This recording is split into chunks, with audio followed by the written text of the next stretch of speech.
சாந்தி. இன்றைய முரளியிலிருந்து கேள்வி பதில் ஜனவரி 17.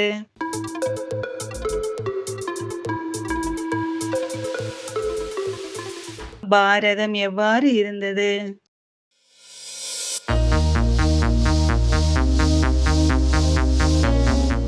மிக தூய்மையானதாகவும் பழமையானதாகவும் செல்வம் மிக்கதாகவும் இருந்தது.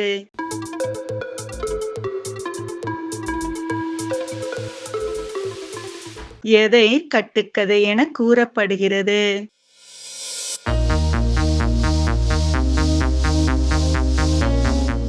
ராவணன் லங்கையிலும் சீதையை கடத்தினார் என்பதும்.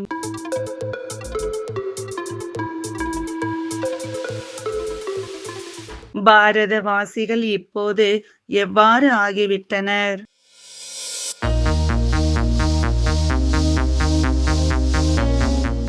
கலியுக கடைசியில் தூய்மையற்றவர்களாக நாடகத்தின்படி தனது தர்மத்தை மறந்தவர்கள் ஆகிவிட்டனர்.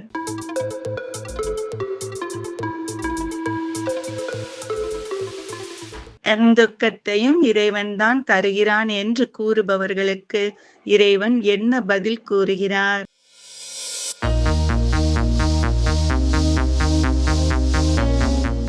அரை கல்பம் துக்கம் என்பதே தெரியாத அளவிற்கு சுகத்தை தருகிறேன், துக்கத்தை அல்ல என்று.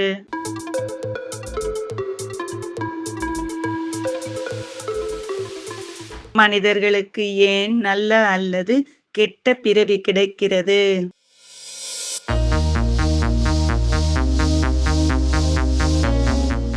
ஆத்மாவில்தான் நல்ல மற்றும் கெட்ட சம்ஸ்காரம் இருப்பதால்.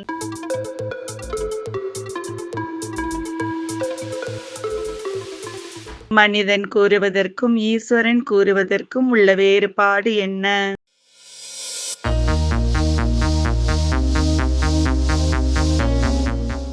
மனிதன் கலியுகம் லட்சக்கணக்கான வருடம் 84 லட்சம் பிறவிகள் என கூறுகிறான். ஈஸ்வரன் ஒரு கல்பம் 5000 வருடம் 84 பிறவிகள் என்று கூறுகிறார்.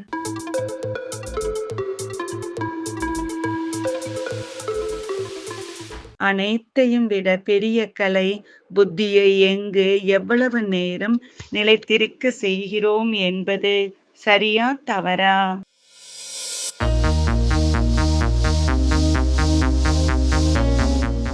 சரி.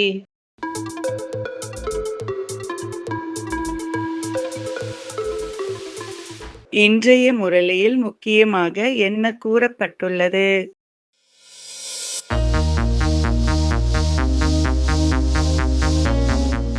பிரம்மாவின் மூலம் தேவதா தர்மம் ஸ்தாபனையாகிக் கொண்டு இருக்கிறது.